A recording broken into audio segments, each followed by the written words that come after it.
it's Mary, and I'm so excited you're here for this month's topic, which is all about identity. But before we hop into today's episode, we need to be asking the essential question, who am I?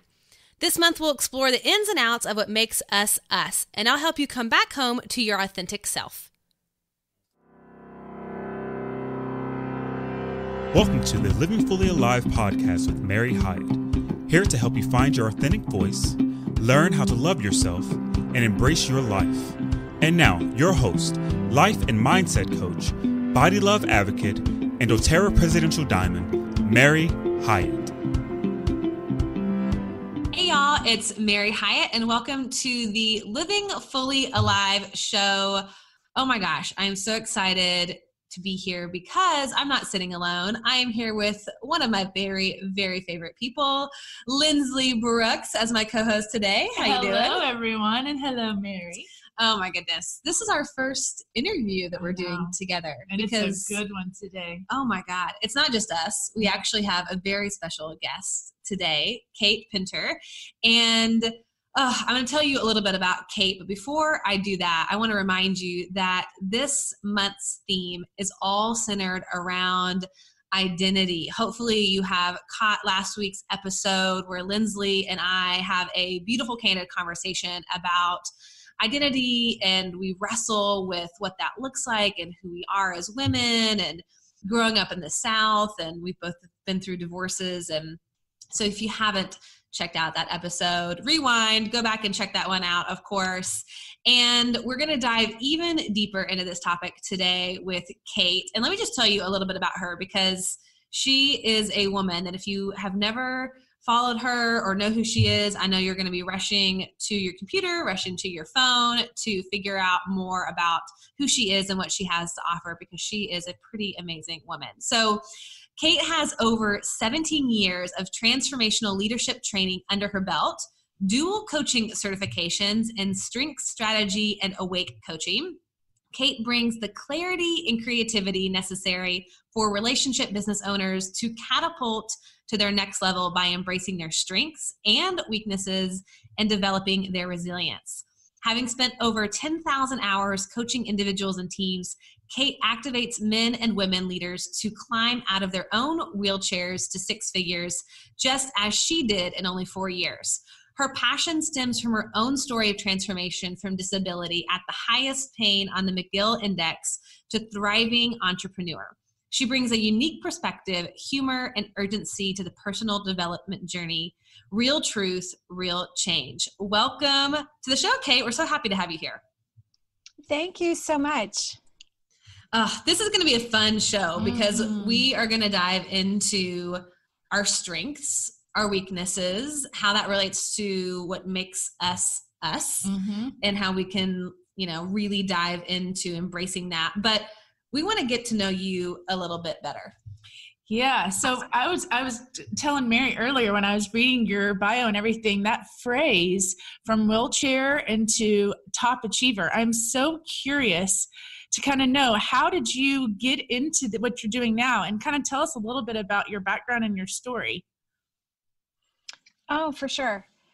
So in 2004, I was diagnosed with complex regional pain syndrome, also called RSD. And I had fallen in the garage, sprained an ankle, and it hurt like my foot was falling off, like literally like it had broke off. But on the outside, I looked fine. And it took several months for them to really identify what was happening for me. It took several doctors to figure out that my sympathetic system wasn't working. And I came to the end of my achievement for a bit. I bet. Full stop. So I was divorced, trying to get remarried, had little children, and suddenly I'm in the worst pain in the McGill Index. A couple years later, at the downward spiral of that, I ended up taking the strengths test on a team at my church. And I realized, these are the 5 ways I'm beating myself up. These are the 5 reasons I don't get to have the life that I thought I could. It was brutal, and slowly hopeful. I went on from that space to start exploring how I could use them, and what did it mean I needed, and what did it mean I had to grieve, and how to aim them towards getting well and taking responsibility for like what I had created in that moment. Okay, I have to ask you a question before we go any further, because you said something that was so fascinating to me. You said that you were seeing these 5 top strengths that you had, not as strengths though. It sounded like you were interpreting them as weaknesses. So, I mean, because to me, and maybe this is just part of my personality, when I took the test and I got my 5 strengths, I was like, heck yeah, like this is awesome. These are great. Like, I'm really happy I had these strengths. And so I didn't even know that people processed them as something that wasn't positive. So like, how did you interpret that? Well, the funny thing is, it's the first question I ask people is, what did you think when you saw your results? Because it's varied. It's like, what did you think? How are you relating? It's like your personal development plan just lays out in front of you based on your reaction to seeing your talent. Okay. So when you say talent, I want to break it down for people who've maybe never heard of strength finders and haven't taken the tests. And maybe you can explain a little bit really quick, like what it is. It's obviously a personality assessment tool that people can take on their phones or online, but maybe help us understand what makes it different than, say, like the Enneagram or Myers-Briggs or something like that. Yes, they all correlate, but the language of strengths comes from Gallup. We now call it the Clifton Strengths Finder Assessment. And there is a list of 34 talent themes. When you add a strength, when you start calling it a strength, it's because you've added a skill to it. So it's just talent. It has a raw quality and mature quality. You know, we're awesome and not awesome, right? Like all of us.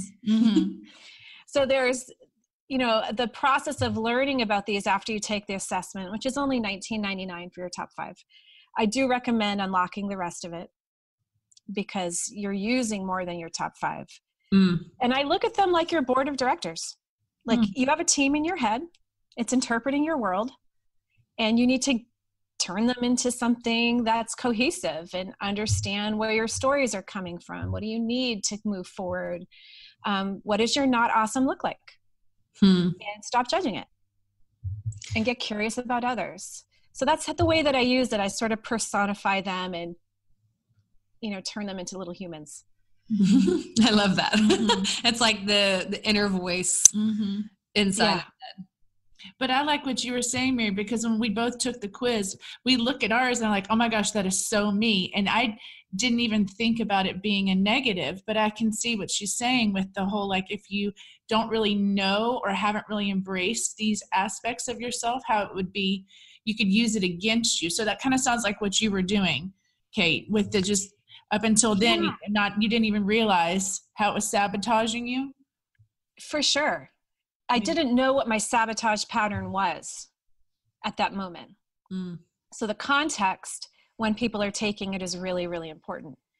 And in that space for my strengths, I had strategic achiever. Well, now I'm in a wheelchair. And so how could I measure what I was checking off every day? My ability was just drastically reduced. So that's just revealing, you know, needs that I might have with those strengths. So did you feel like you were failing at them? Like you're supposed to be an achiever, you're supposed to be strategic, but because of where you were circumstantially. I was so flipping disappointed. Yeah. Like you, because like you I felt like you love couldn't the feeling of actually do achieving. And now I couldn't keep up. I couldn't keep up with my head. My body was like, we're out. And I had to develop a mindfulness and a center, the presence around the pain, and not resist that pain anymore, and not resist my present reality. And until I could figure out how to use those strengths to create some meaning and understand what they needed, I was just stuck. So how did you do that? I started writing. Say that again. Started writing. I looked at that strategic relator talent. I recognized I needed to be seen still. and stop isolating. Mm-hmm. I just I listened to the podcast that they had produced on Theme Thursday, which is on YouTube. I did it all on my own. I didn't have a coach for strengths at that time, but I got really in touch that I did not want the life as it had turned out. I wanted more. Mm-hmm. I was made for more. I love that. Wow. So how did you go from being in the wheelchair, having all of that pain, to an insanely successful coach? I mean, it sounds like you were working with so many high-level entrepreneurs. I mean, take me through that process because I want to know. Mm-hmm. So I was doing coaching training from that place of disability. I was staying engaged in transformational work with an organization called Gap Community, gapcommunity.com. And as I started reaching out, I created a support group network for people with the condition. We were one of the very first groups on Facebook back in 2009. And I started showing up with people and taking them through some of the stuff I was learning, just started passing on what I knew. And as I started writing online, this doctor contacted me from the East Coast.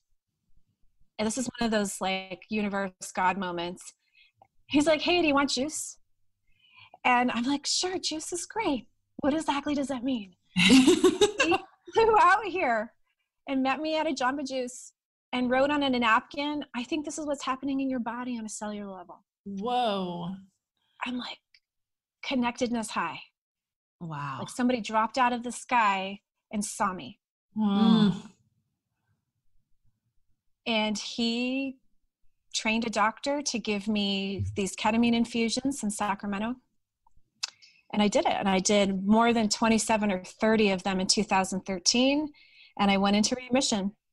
Oh my goodness. Wow. God bless the West Coast. Oh Lord, yes. That happened here in Nashville. Right. Wow. Wow. So that's kind of how it started. My body began getting well. Mm-hmm. But in that process of rediscovering myself, my strengths shifted a little bit.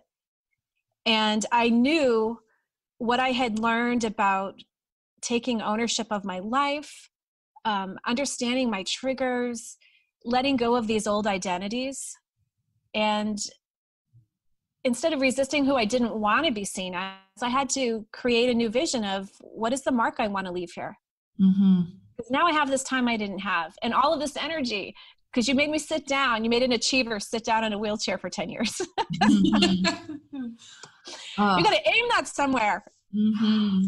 Gosh. And Okay. I had a business background, so I was able to kind of just start showing up for people and put some of these structures together. And really, it's just about showing up presently, every conversation. And I mean, really, that's been the secret to all of it, is just to be present and ask the hard questions of myself and of others. Mm-hmm. As a coach, I can so identify with that. I mean, a powerful question is a game changer. And when you were talking about this vision and sort of, giving yourself a new vision of what you could create, I mean, I'm assuming that it was based out of this deeper understanding of knowing these strengths, knowing where your natural talent was, and that informed your vision. Because I think sometimes when we don't know who we are and then we start creating a vision for our lives that isn't supporting our natural strengths, like maybe we want to do something that's trying to access our 34th strength or our 22nd strength, and we get so frustrated and we feel like we're bumping up against a wall because we're not operating out of our natural ability or natural talent or zone of genius, and then we get frustrated, we want to quit. So did you have enough self-awareness to create this vision sort of with the knowledge of your strengths, like informed by what you knew you were already good at or where you had that natural talent? Was that a big shift for you? It was a big shift for me. I think anyone can learn their strengths. You can identify your genius zone and what's the highest energy producing activity for you and has the greatest impact. Like exploring what your purpose is really comes around that. And I knew I was a catalyst for freedom and joy. So whatever I was going to do, that was always my universal purpose. So getting clearer on that, which the strengths led me to that clarity. But again, this other space of I know who I am, I know who I'm not, and both are okay. I've been through divorce. I've crashed my body in a wheelchair. I've overcome, I feel late to the party, and yet I'm here full out. You know, all of the shame that we have about that history and allowing it, like not judging the shame even, or like, yep, that's here. That's here. I've overcome some crap. I've failed at some things. Not all of my work is awesome. Some of it's awesome. Some of it's not awesome. I know how to sabotage myself. You know, I know how to participate in that. I know when I've withdrawn from connection, but it's okay. And when you are consistently living out that purpose, that genius zone, and you design systems and pull people in together who are also in their genius zone, it runs itself. The inertia from all of that. You just have to partner with the right people and design great alliances. People who want what you want, not what you have. I love that. You know, and as you're talking, I'm thinking about that famous quote. Maybe y'all can help me finish it, but it's like you have to let go of the life that you thought you were going to have in order to embrace the life that's meant for you, or something like that. And I can only imagine, though, I mean, part of your story and journey, how did you avoid not sinking into the self-pity? Do you know what I mean? Like I can imagine that so much of there was some grieving that went along with how you thought life was supposed to look. And yet in the same time, you're building these new strengths and really, you know, honing in on what your gifts and talents are, and then letting those show up in the world in a different way. Did that all kind of happen at the same time, or what, did you see a direct switch over? Or? You know, I think often in my earlier life, I confused pity with love. So there was a time in the peak of the illness where I didn't produce the self-compassion on my own, and I did look to other people for it. Because this was like, how do you live with that much pain? You know, we don't know how to be with it. We don't know how to be with each other's pain. So I think there may have been self-pity at that time, for sure. And it looked like despair. But all freedom and transformation comes from the door of despair. You have to open that door. Beautiful. So I'm grateful for that pain journey, because when you can't actually have sheets on your body, I have a bar over my bed with a heating pad in it to create some kind of warmth, because your skin cannot tolerate touch. It's a very isolating evening. And I remember hearing in the night, like, you're up 3-4 hours. And sometimes that happens still. I'm not out of pain. But I remember hearing this voice saying, don't resent the hour. And I feel like that phrase shifted everything for me. And I have, on a daily basis, talking this morning with someone, I remember the first time I put my hands in a Dyson dryer in a girl's bathroom. Like, you know, it's like, firm. And it's like, it's so fast. I had to avoid that thing for years. And that gratitude of like, I got to wash my hands. Yes. Wow. Who wants to go to the bathroom with me? Everybody, come on. That Dyson dryer. Look at me. You know, the first time I got a manicure, you know, and didn't have to like take 2 days off. You know, it's that type of gratitude. It's available for everybody. You don't have to sit in a wheelchair or in highest levels of pain. But knowing that it's all a gift. It's all for you. Yeah. Gosh, I mean, we preach that all the time, and even this in the silliest of things, and neither one of us, you know, have been through that kind of story or that kind of pain, and yet we still have our own trauma. We still have our own journey. Each of us does, you know, and being in these different phases of ultimately coming back home to who we are. I mean, it's like getting rid of things that aren't serving us, jobs, relationships, habits, internal dialogue, whatever it might be, and working ourselves back to who we truly are. I mean, that journey, as we can all relate, is like so freaking messy. I mean, it is, I mean, it's not pretty. No, it is like ugly cry. oh, it's not, it's just like, there's so many times where if people could see the mascara, the amount of mascara that is running down my face, and it's like, yeah, but that's real life. I mean, that really is. And when you can be grateful in those moments of the little things that shift or change. And I love what you said. And I want to ask you to repeat it, where you said something about the hour, like, was it not being resent the hour? I don't resent the hour. Yeah, it's powerful. Because it's like, and even taking it, it's like, sometimes you have to get through one day at a time. Sometimes it's 1 hour at a time. Sometimes it's 1 minute at a time. I mean, yeah.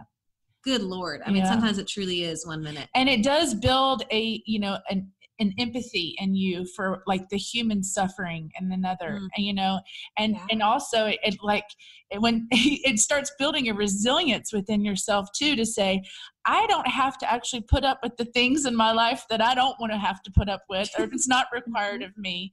And you stop apologizing for those things inside of you that you had to go through that were hard earned, these parts of ourselves that end up becoming, this, I've worked hard to overcome, I've gone through hell, and this is who I am, and I don't make any apologies for it after a while too. Well, and I think too, owning in that non-apologizing, it's like owning also, I think women have a tough time with this, of like not owning their strengths. I don't know, Kate, if you experience, like, I know with my coaching clients, anytime somebody is strong in an area and I compliment them on them, it's like, oh, was that too much? It's like we apologize for being strong at something or being good at something. It's like we've been trained to be small and to be quiet and to not take up so much space, that I feel like where we do have natural talent and natural gift, in a way we've been groomed to apologize and downplay it. I mean, do you find that true with people you work with? It's so true. So I wrote a course called Into the Looking Glass, which is a Alice in Wonderland metaphor. Like we're all mirrors for each other, but we have to choose to go through it. We have to go through the mirror to see it and see ourselves from any other side. And there's this place of these strengths developed because we survived. So congratulations. You made it this far. And those are our survival strategies. It's water autopilot, how we know how to show up, how we received affection, performance, connection. But there's more to us than that. We can't just live in autopilot. Like what happens when people live in autopilot? Yeah, I mean, they go numb, they self-sabotage, they aren't alive. I mean, it's depressed. I mean, it's just, not a fulfilling life at all. Hey y'all, I just wanted to interrupt this episode real quick to remind you to subscribe to this podcast. I know that emails get lost in your spam folder, so subscribing means my episodes come right to your phone. That way you won't miss out on any of the Living Fully Alive episodes. And speaking of episodes, I hope that you're enjoying this month's topic of identity. You won't want to miss next week's episode, which will be the last episode for this month's topic. In this final episode, I will explore what is at the heart of our identity as women, what it means to be a woman, what it doesn't mean, and help you sift through all of those expectations, roles, and obligations the world gives us as women. We'll pull back the layers on our beautiful and complex makeup, and by the end, I think you'll have a better idea of what it looks like to own your own unique femininity. So make sure to subscribe, and we'll see you next week. All right, now back to this week's interview with Kate Pintor. It's so true. And so we got labeled some things along the way when we were in our awesomeness. Like these gals with communication in their top 5 told they were bossy, took too much space. So we have to heal that up in order to aim that talent where we want it to go. We have to heal all of those stories and receive there's this gift of this integration of the weakness and the strength, that medium that those two meet at. It's just so profound when people stop judging themselves in it. I'm not apologizing. Sometimes I'm not awesome. Just let me know. So do you think that I've always heard this saying, your greatest strength is your greatest weakness. And I think about so my top strength is activator. And so I get shit done. Awesome. I am a quick start. I'm like an 8 on the quick start. I mean, if you want a project, I'm your girl. I love it. I get jazzed by it. I oftentimes create experiences that make me have to be in that, rapid fire, last minute, I got to do this now because I love working that way. And I used to really think that was a horrible thing about me. And I'd say, oh, I'm a procrastinator. I wait until the last minute to do things. And I'm realizing, no, that's actually where I enjoy it the most, because I thrive there. I mean, I love sort of pushing it to the end, because that's where I get my clarity. I get incredibly creative. But oftentimes that saying of your greatest strength is your greatest weakness, I'm sure there are times where that is not the best quality to be an activator, where I need to slow down, where I need to listen, where I need to sit with people, where I need to be present more. So first of all, do you agree with that saying? And then if maybe you could elaborate a little bit on that. I think when I hear that quote, just to be honest about that quote, my gut reaction when I hear it phrased that way is we're still judging the weakness. Mm-hmm. So I look at all of the strengths, there's an overuse pattern. And so if you were this is the vehicle of your life or your business or this project, you get to decide which of your top 10 are driving. So if activator drives, who needs to sit in the shotgun seat? What are your other themes? It's so good. When it's working, activator's energy is fuel. It's amazing. I have it too, so I'm slightly biased. We're pretty great. Yeah, we are. We're awesome. Yeah. We get it done. But how do you align yourself? When you're really grounded, which of your other talents is sitting shotgun? Yeah. And which is interesting, because let me just look at this up. My 5th strength is empathy.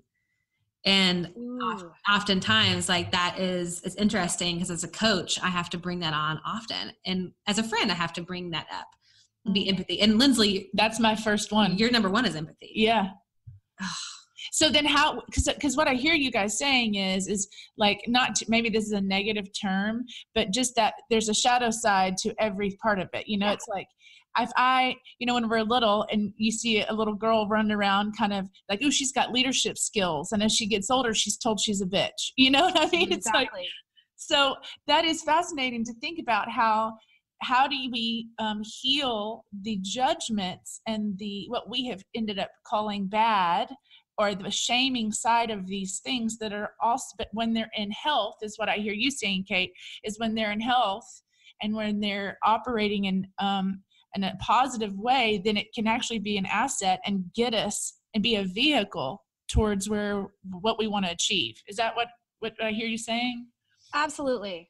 We have to be who we are. And one of the phrases we use as strength strategy is confident vulnerability. And this is really the heart of all of my work. Women who are highly confident that have low vulnerability are called what? What do we call each other? Bitches. Just kidding. Type A. Type A. Cold. Ice queen. Yeah. Mm-hmm. All of those words. So drop that confidence down. Women who are highly vulnerable, what do we call them? Weak. Pushover. Yeah. Yeah. Needy. Head case. Just, we judge it. We judge it within ourselves. Mm-hmm. So if confidence and vulnerability are equal, or we know, we're self-assessing, we're self-organizing ourselves to be aware, we get into that shadow when one of those levels goes off. So if my vulnerability is low and I'm not listening, empathy is not driving, and I start too fast, I miss people, overuse. Yeah. If my confidence is low because I'm starting something new, and I don't have all the pieces together because I have strategic and I need to touch them all. I need to know all the paths, all the exit sides.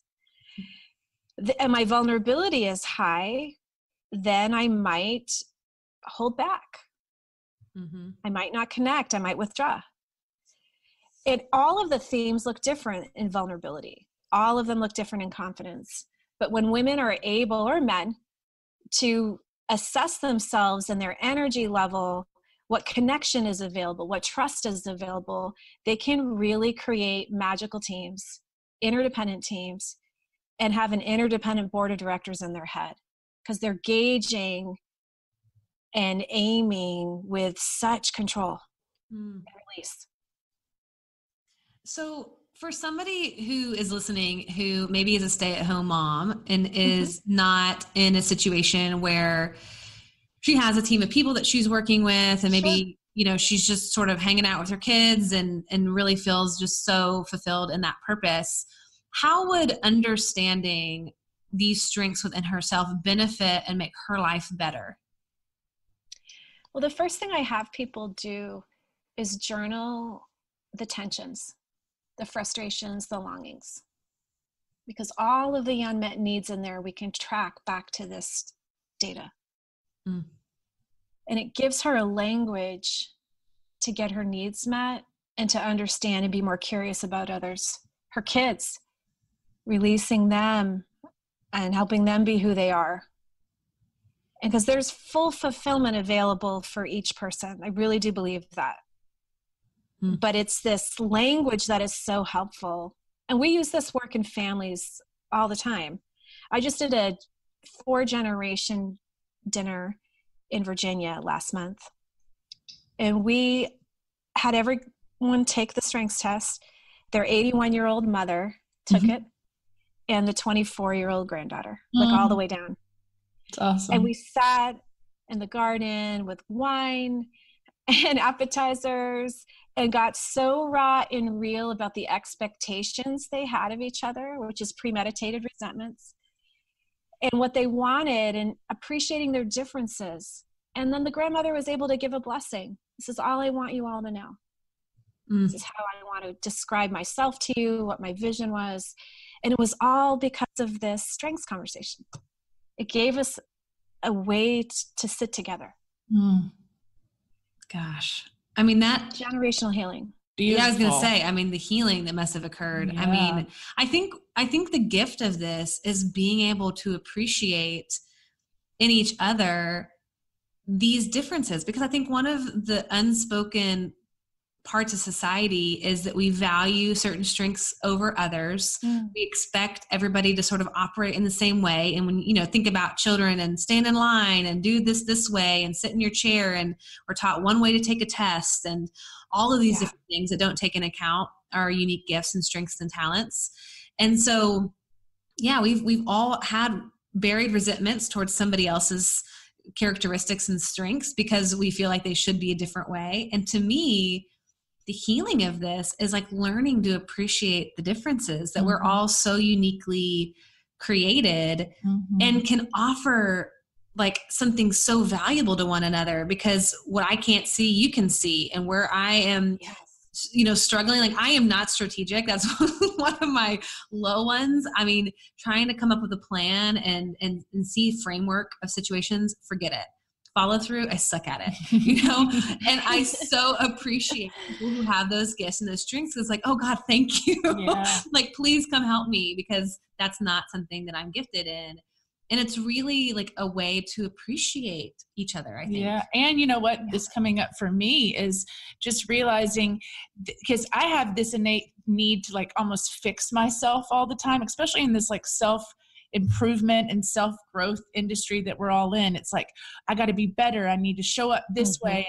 And so what I hear you saying, Kate, is there's this big permission slip just to be yourself and to stop putting the shame, baton where you like beat yourself into submission to show up and be a certain way. Because with my empath being my number one, if I'm not careful, I'll go into like shaming myself that I am too sensitive maybe, or that I'm not motivated enough like Mary is to get something done. And so it's almost like these internal conversations get light shed on them, and you can have just compassion for how you do you. Yeah. I saw a quote the other day. It said, I'm not everyone's cup of tea, but I'm someone's double shot of whiskey. I love it. That's so good. I'm going to put that on my Instagram. Totally.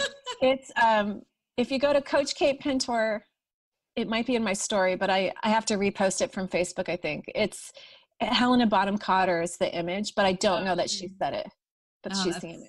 It's and if the Strengths Garden is our group on Facebook, and it's posted in there. Awesome. Okay, perfect. Well, that is a perfect segue, because I think that so many people are now curious about this. I mean, obviously we've taken our tests. I know that in my doTERRA community, the strengths assessment is huge. And so a lot of my doTERRA people have taken this already. So there's a lot of people who haven't, a lot of people who this is just their first introduction to this. So if you could just kind of share, like, where would people get started? What's the best way for people to begin this journey of owning who they are, not apologizing for who they are, but truly understanding their identity? How do they begin this journey? Oh, I love this question. I just have to take a deep breath for a second. Mm-hmm. I'm thinking about that moment where you first get the results and it can be overwhelming. Like, what am I going to do with this? And there are a million tools and thousands of coaches who all do something with it to some degree. I would say to get out of the noise of all of it and don't think about it in terms of performing. That will come. And spend some time in your journal and look at what this means to you and tap back in to the labels that you were misunderstood with. Like, what was all of that you have to break off of? And embracing who you are and who you're not. Like, what if I actually can be me and create the life I want to be in? If that was possible. And stay journaling and talk about it. And join us on Facebook in our group.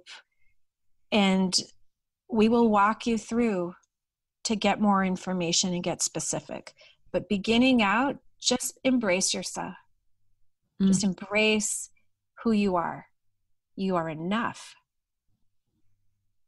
Yes. Amen and amen. I love it so much. Yes. Well, I know that people are going to want to get to know you even deeper on a deeper level. And so how can people find you? Where should they find you? And I know you've got a course coming up all centered around identity, which is super exciting. So tell us where people can find you and also a little bit about your upcoming course. So the course is called Into the Looking Glass. It's a 6-week journey. And it begins the last week of July. And I'm selecting the exact date today. Awesome. And you can find me at katepintor.com. You can join our Facebook where all of these announcements are made. It's called the Strengths Garden. But the actual URL is Strengths Leadership. So groups/Strengths Leadership. And there's so much free stuff. Take it back to your life, to your team. We just load everything in there that we possibly could so that your strengths journey is well supported. That's amazing. Well, and I'll make sure to put all of those links and the course link into the notes for this episode. But Kate, thank you so much for sharing yourself, for sharing your story. I mean, I think that I feel inspired. I do too. And I feel like I want to explore this even deeper for myself. Like, oh my God, I want to go in and see where have I not been accepting myself and how can I embrace. Been in my blind spot and I didn't even know. Yeah. So thank you for being with us. And thank you so much. Oh, I mean, girl, I always love having you on the show. I know. Too bad we're all not together right now in person. Go out to lunch. I'm about to say, go out to lunch and have a glass of wine. Yes. Wonderful to meet you, Kate. Yeah. You too. All right, y'all. Well, thank you so much for joining our show today. And of course, tune in next week for our final episode of the July series focused all around identity. And of course, if you didn't catch the previous episodes, make sure to go back, check them out, because this is not a one conversation theme. This is a whole month and we really get into it. We dive into it. And I think that you're going to find a little piece of nugget in every episode. So thank you. We will see you next week And until then, remember, the purpose of life is to be grateful, to be great, and to be full. See y'all next week. Bye-bye. Thanks so much for listening to today's episode. I hope that you got some amazing nuggets to take home and start implementing into your life. And if you're looking for show notes and links, head on over to maryhyatt.com/show. Again, that's maryhyatt.com/show. And if you loved today's episode, why not bring your girlfriends along this journey of becoming fully alive with you? Just give a quick share of this episode to your social channels and enjoy those debriefing convos with your besties. Thanks again, and I can't wait to connect with you next week.